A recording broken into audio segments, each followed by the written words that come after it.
রাজুক যে ড্যাপ করেছিল 2009-10-এ সেটাকে মারাত্মকভাবে ফ্রাস্ট্রেট করে আবার নতুন একটা ড্যাপ হয়েছে এবং সেই নতুন ড্যাপে কিন্তু এমন কোনো নির্দেশনা নেই যে আগের ড্যাপে যেগুলো জলাশয় ছিল সেগুলো কেমন করে ফিরিয়ে আনা হবে। আইনের সাথে সামঞ্জস্য করে ড্যাপের জলাশয়গুলোকে চিহ্নিত করতে হবে। এভাবে করে লিগালাইজ করে দেওয়ার যে একটা কালচার, সেটার আসলে আর সুযোগ নেই। তাহলে আর কিসের সংস্কার, তাহলে আর কিসের পরিবর্তন? আমার কাছে প্রায়ই এরকম প্রকল্প আসে যে অমুক খালটাকে পুনর্খনন করতে হবে, দখলমুক্ত করতে হবে। কত টাকা লাগবে? 700 কোটি টাকা। একটা খালে যদি আমার 700 কোটি টাকা যায়, তাহলে এতগুলো খালকে দখলমুক্ত করে এগুলোর সংযোগ স্থাপন করে একটা ব্লু নেটওয়ার্ক আমি কেমন করে ঠিক করব? পরিবর্তনের কথা তারা ভাবছেন। রাজুকের বোর্ডে কিন্তু কোনো পরিকল্পনাবিদ নেই, নগর নিয়ে ভাবেন এমন কেউ নেই, দর্শনে সাহায্য করতে পারেন এমন কেউ নেই। আগে আমাদের ছিল ঢাকা ইমপ্রুভমেন্ট ট্রাস্ট, এখন হয়ে গেছে রাজধানী উন্নয়ন কর্তৃপক্ষ। এটা আমাদের এরশাদ সাহেব করে দিয়ে গেছেন। আগে একটা ট্রাস্টের বিষয় ছিল, বিশ্বাসের বিষয় ছিল, এখন ওটা উঠে গেছে। এখন খালি প্রকল্পের বিষয়, এই যে এখানে একটা এই হাউজিং হতে হবে, ওখানে একটা ওই হাউজিং হতে হবে, এগুলি বিষয় হয়ে গেছে। তো এই ট্রাস্টের বিষয়টা ফিরিয়ে আনাটা আমাদের জন্য একটা বড় কাজ হবে। একটা আহ্বান থাকবে এখানে, যে ব্লু জিনিসটা হারিয়ে যাচ্ছে, আসলে হারিয়ে যাচ্ছে না, আমরা হারিয়ে যেতে দিচ্ছি। আমাদের যখন একটা নিয়ন্ত্রণকারী সংস্থা আছে রাজুক, প্রতি সপ্তাহে রাজুক একটা ড্রাইভ কেন দেয় না? আশুলিয়ার যে রাস্তাটা আছে সেই রাস্তাটা ধরে সেখানে কারা কারা মাটি ভরাট করছে, জমি ভরাট করছে, সেই প্রাইভেট ডেভেলপার কারা, কোনো সরকারি সংস্থা ভরছে কিনা, এগুলো কেন দেয়া হচ্ছে না?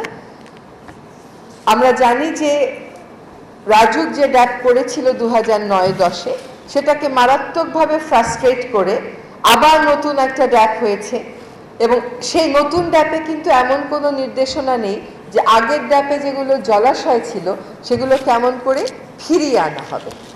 বরং সেগুলো যেগুলো ভরাট হয়ে গেছে সেগুলোকে অনেকগুলো কি একটা ইন্টারমিনিস্টেরিয়াল কমিটি করে সেগুলোকে লিগালাইজ করে দেওয়া হয়েছে। কিন্তু এরকম ইন্টারমিনিস্টেরিয়াল কমিটি আইনের কোন ধারায় বলা আছে যে চেয়ারম্যান মহোদয় চাইলেই একটা ইন্টারমিনিস্টেরিয়াল কমিটি করতে পারেন এবং তারা বসে ওইটাতে ভরাটকৃত জলাশয়কে লিগালাইজ করে দেবে? এটা রাজুককে অবশ্যই বিবেচনা করতে হবে, আমি আমার অবস্থান থেকে নিশ্চয়ই বলবো। এবার একটু জলাশয় আইনে আসি। জলাশয় আইনটা এদেশে আনা কিন্তু খুব সহজ ছিল না।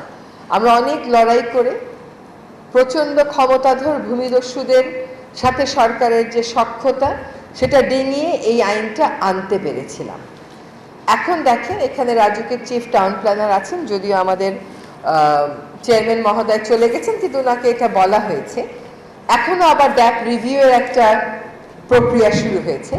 জলাশয় আইনে জলাশয় সেটা হচ্ছে বন্যা প্রবাহ এলাকা, কিন্তু রাজুকের নতুন যে ড্যাপ হয়েছে সেখানে বলা হয়েছে যে জলাশয় হচ্ছে সাধারণ বন্যা প্রবাহ এলাকা এবং মূল বন্যা প্রবাহ এলাকা, হ্যাঁ, মুখ্য জলস্রোত। তো দেখেন জলাশয় আইনে কিন্তু এরকম মুখ্য সাধারণ বলে কিছু নাই, ওটা হচ্ছে বন্যা প্রবাহ এলাকা। তাহলে আইনটাকে পাশ কাটিয়ে আপনি কেমন করে ড্যাপের মধ্যে এরকম দুটা সংজ্ঞা দিলেন? এবং সেখানে আবার সাধারণ বন্যা প্রবাহ এলাকাতে অনেক কাজ করা যাবে, আর বন্যা প্রবাহ এলাকার প্রায় 70% হচ্ছে সাধারণ। তাই যদি হয় তাহলে আপনারা আজকে যে উপস্থাপন করলেন তার সাথে রাজুকের ড্যাপের নতুন ড্যাপের যে দর্শন তাতে মিলছে না, তার সাথে আবার জলাশয় আইন মিলছে না। একটা আইনকে উপেক্ষা করে আইনের মধ্যে কোনো ব্যাখ্যা ছাড়াই বন্যা প্রবাহ এলাকার মুখ্য আর সাধারণ হয়ে যাওয়ার ব্যাপারটা আমাদের কাছে একদম বোধগম্য তখনও ছিল না, এখনো নেই। এ ব্যাপারেও আমি গৃহায়ন এবং গণপূর্ত উপদেষ্টা মহোদয়ের সাথে কথা বলেছি। কাজে রাজুকের ব্যাপারে এবং সরকারের পক্ষ থেকে নিশ্চয়ই আমরা একসাথে কাজ করব। আমাদের কথা হচ্ছে আপনাদের এনফোর্সমেন্ট বাড়াতে হবে। ভরাট হয়ে যাচ্ছে সেই জন্য আপনারা একটা লেক সিটি প্রপোজাল দিয়েন না, ভরাট হওয়াটা রোধ করা আপনার কাজ। আপনি রোধের চেষ্টাটুকুন করেন, চেষ্টা করে যদি ব্যর্থ হন তখন তো বলা যাবে যে চেষ্টা করেছিলাম তাও পারিনি। কিন্তু আমি চেষ্টাই করি না, তারপরে আমি বলি ওরা ভরাট করে ফেলছে, ওরা দখল করে ফেলছে, এটা কিন্তু কোনো গ্রহণযোগ্য যুক্তি আর হবে না। এবং আরেকটা হচ্ছে যে আপনার ড্যাপের সাথে সামঞ্জস্য, আপনার আইনের সাথে সামঞ্জস্য করে ড্যাপের জলাশয়গুলোকে চিহ্নিত করতে হবে। এভাবে করে লিগালাইজ করে দেওয়ার যে একটা কালচার, সেটার আসলে আর সুযোগ নেই। তাহলে আর কিসের সংস্কার, তাহলে আর কিসের পরিবর্তন? এবার একটু আসি হচ্ছে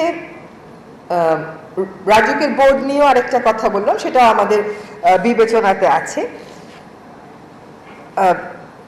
লিভেবল ঢাকা নামে আসলে আমাদের বাসযোগ্য ঢাকা, এখন আপনারা যদি মনে করেন যে 53 বছরে যেটাকে আমরা পরিকল্পিত উপায়ে অপরিকল্পিত উপায়ে আইনের প্রয়োগ না করে একেবারে অবসবাসযোগ্য করে দিয়েছি, সেটাকে বাসযোগ্য করাটা সহজ বা এই 1 2 3 4 বছরের 5 বছরের সম্ভব, তা কিন্তু আমি কোনোভাবেই মনে করছি না। কিন্তু আপনারা যে সময়সীমা দিয়েছেন তাতে দেখা যাচ্ছে যে আপনারা 2025 বলেছেন, তার মানে হচ্ছে কাজটা কিন্তু সহসাও শুরু হচ্ছে না। 2025 পর্যন্ত আমাদেরকে আবার বসে থাকতে হবে, এর মধ্যে কিন্তু আরো অনেক বেশি ক্ষতি আমাদের হয়ে যাবে। কাজে কিছু কাজ আশু করাটা জরুরি। আমাকে যদি বলেন আমার মন্ত্রণালয় থেকে যে খালগুলো আছে সেগুলো হয়তো অন্য সরকারি সংস্থা এই মুহূর্তে দায়িত্বপ্রাপ্ত হচ্ছে Dhaka north city corporation, Dhaka south city corporation. Dhaka north city কর্পোরেশনের প্রতিনিধি এখানে আছেন, তার কাছে অনুরোধ থাকবে যে আমরা আমাদের মন্ত্রণালয় থেকে একটা উদ্যোগ নেব, সেখানে আপনারা আসবেন, রাজুক আসবে, যারা ঢাকার খাল নিয়ে দীর্ঘদিন গবেষণা করেছেন, ঢাকার জেলা প্রশাসক, তাদেরকেও আমরা আমন্ত্রণ জানাবো। কি করে একটা ব্লু নেটওয়ার্কের প্ল্যান আমরা করে ফেলতে পারি, সেটা আমাদের দ্রুততম সময়ের মধ্যে করার দরকার। এই প্ল্যান করতে 3 থেকে 4 মাসের বেশি সময় লাগা উচিত না। তারপরে আপনি বাজেটের কথা বলেন। হ্যাঁ, আমার কাছে প্রায়ই এরকম প্রকল্প আসে যে অমুক খালটাকে পুনর্খনন করতে হবে, দখল মুক্ত করতে হবে, কত টাকা লাগবে? 700 কোটি টাকা। একটা খালি যদি আমার 700 কোটি টাকা যায়, তাহলে এতগুলো খালকে দখল মুক্ত করে এগুলোর সংযোগ স্থাপন করে একটা ব্লু নেটওয়ার্ক আমি কেমন করে ঠিক করব? তো এই জায়গাগুলো আমাদেরকে দেখতে হবে। আরেকটা বিষয় এসছে কমিউনিটি ইনভলভমেন্ট, এটা তো খুবই জরুরি বিষয় আমাদের জন্য। কমিউনিটিকেই আসলে দায়িত্ব দিতে হবে। দেখেন, যদি কমিউনিটিকে দায়িত্ব দেওয়া হয়, এই যে ঢাকার ফুটপাথগুলোতে দেখবেন কিছু কিছু গাছ আছে, না রোড ডিভাইডার, সড়ক বিভাজন, কিছু কিছু গাছ আছে, মাঝখানের জায়গাগুলোতে মাটি দেখা যায়। এখান থেকে তো অনেক বেশি করে বায়ু দূষণ হচ্ছে। তো সেই মাটিগুলোকে আমাদের গ্রাস দিয়ে বা ঘাস দিয়ে কাভার করে দিতে হবে, তাহলে আমরা বায়ু দূষণ থেকেও বাঁচলাম। এটা একটা সাধারণ বিষয়।